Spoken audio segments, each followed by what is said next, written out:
Hello बच्चों। तो आज आपका 10 मार्क्स में पूछा जाना एक बहुत अच्छा क्वेश्चन लेके आई हूँ जिसका नाम है वुंड हीलिंग। ठीक है। वुंड मतलब क्या होता है? घाव हो जाना। ठीक है, चोट लग जाना। चोट लगने की वजह से जो घाव होता है उसे हम वुंड कहते हैं। तो सबसे पहले हम लिखेंगे डेफिनेशन। ठीक है, वुंड मतलब क्या है?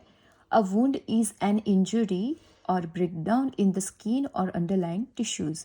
वुंड क्या है? कोई इंजरी हो जाना, कोई चोट लग जाना, या फिर स्किन स्किन क्या हो जाना? ब्रेकडाउन हो जाना, और या फिर उसके अंडरलाइंग टिश्यूज को भी क्या पहुंचना? चोट पहुंचना।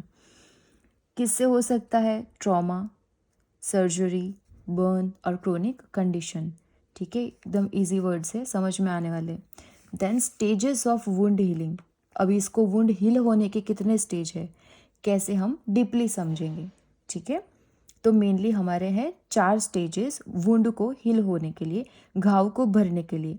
एकदम डीप समझेंगे। फर्स्ट स्टेप है हीमोस्टेसिस।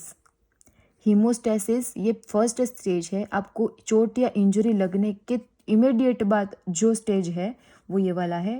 वुंड हीलिंग का इमीडिएट या फर्स्ट स्टेज है, जिसके अंदर क्या हो जाएगा? वाजो कॉन्स्ट्रिक्शंस, वेसल्स आपकी उस टाइम के लिए क्या हो जाएगी? तुरंत के लिए कॉन्स्ट्रिक्ट हो जाएगी और आपका ब्लीडिंग स्टार्ट होने लगेगा। और सेकंड क्या होगा? Platelet aggregation. आपको पता है ब्लड चैप्टर हमने फर्स्ट ईयर में पढ़ा था, उसके अंदर होता है प्लेटलेट। किसका काम करते हैं? खून को जमाने का काम करते हैं। तो वो क्या हो जाएगा? खून जमने लगेगा। एग्रीगेशन यानी जमना। ठीक है। देन है स्टेज 2। अब ये तो इमीडिएट फेज था, उसमें ये होने लगा। स्टेज 2 में आएगा इन्फ्लामेटरी फेज। इन्फ्लामेटरी फेज मतलब इन्फ्लामेशन के हमारे सिम्टम्स आएंगे। ठीक है। It starts after the injury and last for 1 to 5 days। ये इंजरी के पहले दिन से शुरू होकर 5 दिन तक चलता है। 5 दिन तक का हम बोल सकते हैं, जिसके अंदर क्या होता है? वाजो डायलेशन। अब यहाँ पे क्या हो रहा है? वेसल्स डायलेट हो रही है। क्यों? क्योंकि उसमें से क्या है? डायलेशन होके माइग्रेशन हो रहा है डब्ल्यूबीसी का। डब्ल्यूबीसी मतलब वाइट ब्लड सेल हमारे। ठीक है, हमने यहाँ पे अभी डब्ल्यूबीसी की एक इम्पोर्टेंट चीज़ पढ़ी थी। वो क्या करते हैं? फॉरेन मटेरियल्स को कैसे करते हैं? तो फैगोसाइटोसिस एक प्रोसेस होती है, उसके द्वारा वो क्या करते हैं? हमारे डेड सेल या फॉरेन मटेरियल्स को रिमूव करते हैं। ठीक है, तो फैगोसाइटोसिस मैंने आपको बोला था कैसे काम करते हैं। फॉर एग्जांपल ये क्या है आपका? डब्ल्यूबीसी। ठीक है, फैगोसाइटोसिस में यहाँ पे ये समझ लो ये फॉरेन मटेरियल्स है। तो इसको डब्ल्यूबीसी क्या करेगा? उसको एनगल्फ करेगा। क्या करेगा? एनगल्फ। ठीक है, उसको अपने अंदर इस तरह से ले लेगा। ठीक है, और फिर उसको क्या करेगा? केमिकल रिलीज करेगा, ताकि वो क्या हो जाए? टुकड़ों में, छोटे छोटे टुकड़ों में फिर क्या करेगा? केमिकल प्रोसेस से वो उसको रिमूव कर देगा। ओके, तो ये डब्ल्यूबीसी का काम होता है, जिसमें मैक्रोफेजेस, न्यूट्रोफिल्स एंड मोनोसाइट्स काम करेंगे। नेक्स्ट है इन्फ्लामेटरी फेज है हमारा। तो ऑफकोर्स क्या होगा? रेडनेस आएगी, स्वेलिंग आएगी, heat and pain okay around the wound हमें फील होगा। तो ये हो गया स्टेज 2 के बारे में। ओके, समझ में आया सबको? थर्ड स्टेज है हमारा प्रोलीफरेटिव फेज। ठीक है, प्रोलीफरेटिव का मतलब क्या हो रहा है? प्रोलीफरेट होना मतलब कुछ चीज़ डेवलप होना, बनना। ठीक है, नाम से ही पता चल रहा है।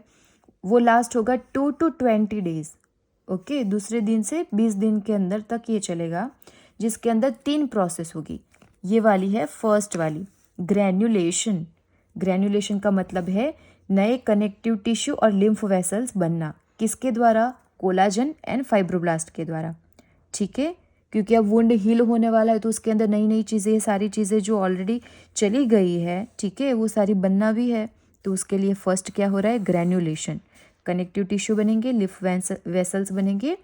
किसके द्वारा? कोलाजन एंड फाइब्रोब्लास्ट, ये जो सेल्स हैं उनके द्वारा बनेंगे।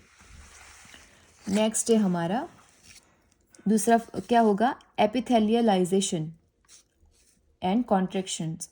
ठीक है, एपिथेलियलाइजेशन होगा मतलब हमारे स्किन के जो बेजल सेल्स है, बेजल मतलब सबसे अंदर वाले सेल्स है, वो क्या करेंगे? वुंड को क्लोज करने का ट्राई करेंगे। ठीक है, तो बेजल सेल्स आ जाएंगे टॉप या फ्रंट पे। ठीक है, और क्या बनाएंगे? एपिथेलियल का लेयर बनाएंगे। और वुंड को क्या करेंगे, क्लोज करने का ट्राई करेंगे। तो ये वाली एक प्रोसेस होगी एपिथेलियलाइजेशन। थर्ड है एंजियोजेनेसिस। एंजियोजेनेसिस का मतलब क्या है कि ब्लड वेसल्स बनेंगे नए वाले। अब आप ये मत समझना कि नए वाले ब्लड वेसल्स बन रहे हैं तो वो वैसे के वैसे रहेंगे।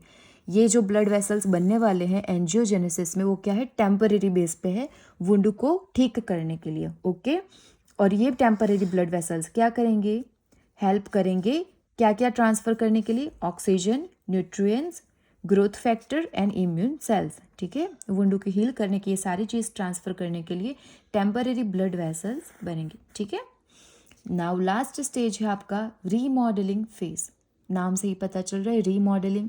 मॉडलिंग मतलब अपना जो घाव हो गया था उसको फिर से अच्छे से ठीक करना, उसको फिर से रीमॉडल करना। ठीक है, वो कब तक चलेगा, तो it is a 21 days to months और ईयर्स।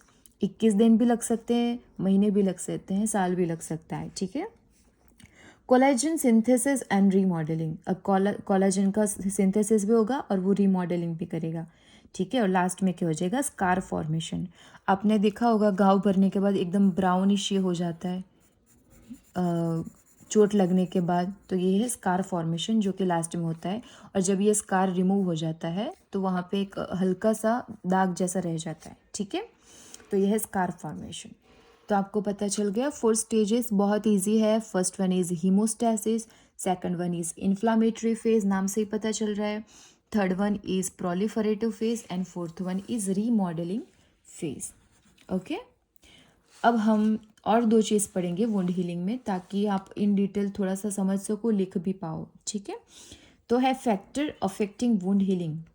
अब घाव को भरने के लिए कौन सी चीज़ें बीच में बाधा बन सकती है, जिसे हम कहते हैं फैक्टर अफेक्टिंग। ओके, तो सबसे पहले एज।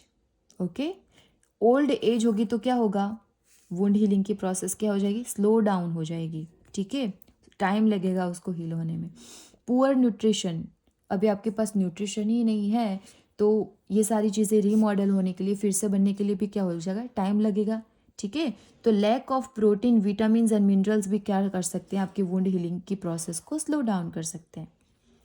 देन थर्ड है क्रोनिक मेडिकल कंडीशंस। अब समझो किसी को लाइफ लॉन्ग चलने वाली कोई मेडिकल कंडीशन है, फॉर एग्जांपल डायबिटीज़ है। ठीक है, या कोई इम्यून से रिलेटेड डिसऑर्डर्स है, तो आपकी वुंड हीलिंग क्या हो जाएगी, स्लो डाउन हो जाएगी।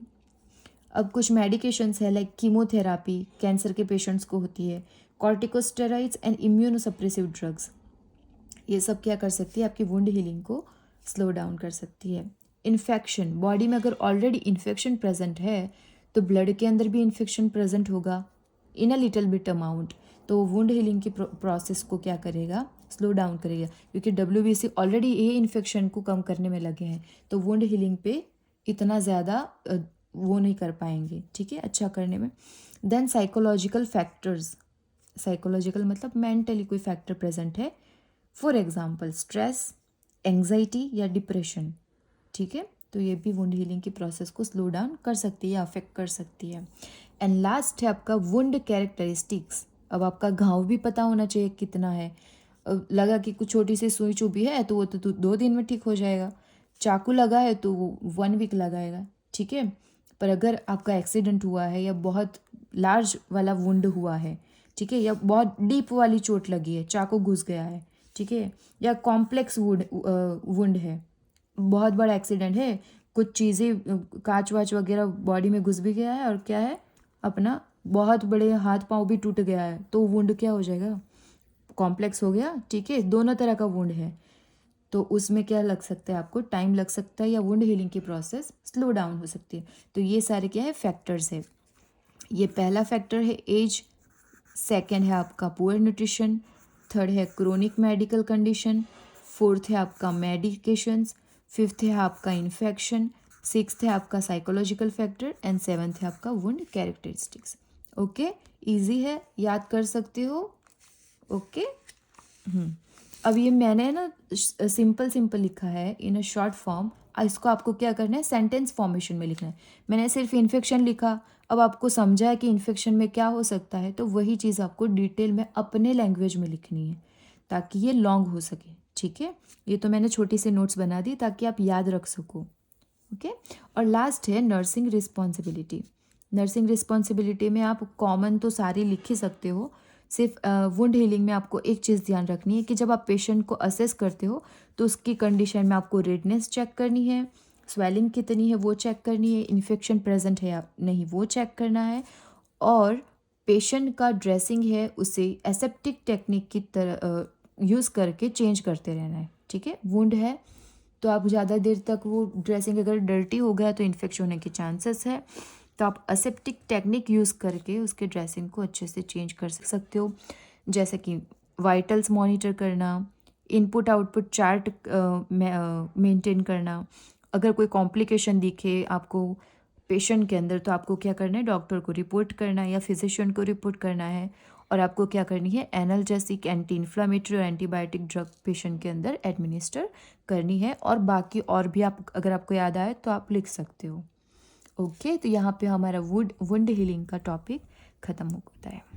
Okay, bye bye. कोई क्वेरीज हो तो मैसेज करना बच्चों। Okay, bye.